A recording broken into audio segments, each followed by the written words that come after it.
Before I begin, I would like to give a brief off-time trigger warning. My poem does contain mentions of gun violence, aggression towards the queer community, and I do say the F slur. I'll begin on my first word. To the man standing on the corner, holding the sign that says, "God hates faggots." You unoriginal hand-me-down of mediocrity, you mosquito, biting your own balls in a swamp of your mother's regret. I know these words are going to get me in trouble. It is never polite to throw back the tear gas. But any feminist who's ever taken the high road will tell you the high road gets backed up, and sometimes you need to take a detour straight through the belly of uncensored rage. I want to drink only the punch of 1 million genderqueer school kids taking free martial arts lessons just to survive recess. Hallelujah. To every drag queen at Stonewall that made a weapon out of her stiletto shoes. Hallelujah. To insisting they get your pronouns right. Hallelujah. To making everyone uncomfortable. To the boys holding hands, and to the girls with hair cut short as my temper when rage is a decimal I can actually get to. I believe that there is such thing as a non-violent fist. Between 2013 and 2017, there were 7,232 reported hate crimes against the LGBTQI+ community. It was estimated that in 2017, the LGBTQ community comprised 4.5% of the U.S. population, and yet 18.5% of all hate crime victims. As a society, we have prided ourselves on being more progressive and accepting than the generations before us. Yet, in just 2020, 20% of all hate crimes were against the LGBTQI+ community. As a member of this community, I have been extremely lucky. I have a family that loves me and friends who support me regardless of who I love. But this is not the case for most of us. And although I am loved and supported by those closest to me, I live every day aware that there is somebody somewhere who would hurt me for who I love. So, through the poems Orlando, A Letter to White Queers, To the Man Catcalling My Girlfriend When Walking Beside Her, Your Life, and Etiquette Leash, all by Andrea Gibson, and Your God, by Rudy Francisco, this issue is portrayed in my original program, Homophobia. When the first responders entered the nightclub after the massacre in Orlando, they walked through the horrific scene of bodies and called out, "If you are alive, raise your hand." The next morning, I woke to the news that an assault rifle had fired 202 bullets through a gay bar on Latin night in one of the worst massacres in U.S. history. The massacre of people who did not leave the dance floor when they heard gunshots because they thought they were just the beats of a song, knowing someone having the best night of her whole life said, "This is my favorite song," and then a rifle lifted over a bathroom stall and emptied a magazine into the kidneys of a grown man texting, "Mommy, I'm going to die." His handprints and blood on the walls, reaching for people dying in the fetal position, people covered in their friend's blood, sobbing, too hard to hide from their own deaths, people outside pushing bandanas into bullet wounds. It's true what they say about the gays being so fashionable. They're ghosts, they never go out of style.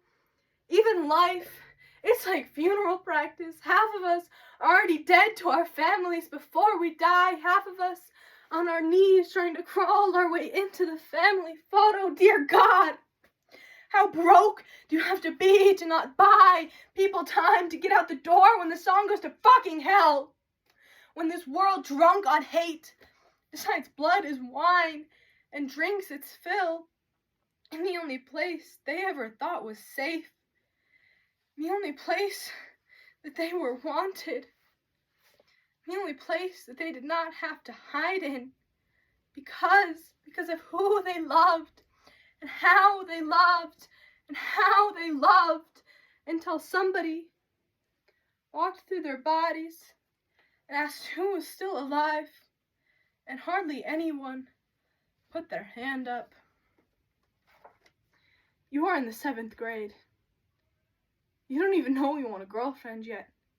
You still believe too much in the people who believe in Jesus to feel that desire through its hell threat.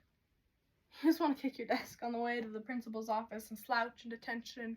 You want to cut your hair and spit out whatever you don't want in your mouth. You don't want a soft death. You want a hard life. It is your life. Your life in the locker room that doesn't stop demanding you keep your eyes on the floor. Your life. The first Christmas you spend alone. The years you learn to build your family out of scratch. You're going to kill your own God so that you can fall in love for the first time. And they're going to keep telling you that your heartbeat is a pre-existing condition. And they're going to keep telling you that you are a crime of nature. And you are going to look at all of your options and choose conviction. Choose to spend your whole life telling secrets you owe no one to everyone. Until there isn't anyone who can insult you by calling you what you are. So, to the man standing on the corner, holding the sign that says, God hates faggots. I'm writing to tell you about in 1998 when Matthew Shepard, a young gay man from Laramie, Wyoming, was tied to a fence and beat with the butt end of a pistol till his skull cracked, left for 18 hours in Wyoming's frozen cold, his face entirely covered in blood, except for the places his tears had washed clean. Thinking, who am I to feel grief? Thinking, my God, who am I not to? I could feel my last bit of unburied faith reach for the shovel in the dugout grave of my chest. I could feel my own mother kissing Matthew's forehead in a hospital where she knew even the doctor's God was rooting for a flat line. I've never seen exactly who it is that you paperclip your knees and meld your hands together to pray to, but I think I know what he looks like. Yeah. I bet your God is about 5'10".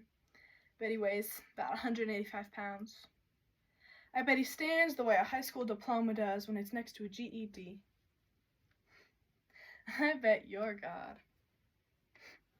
I bet your God. I bet your God watches Fox News, Dog the Bounty Hunter, voted for John McCain, and loves Bill O'Reilly.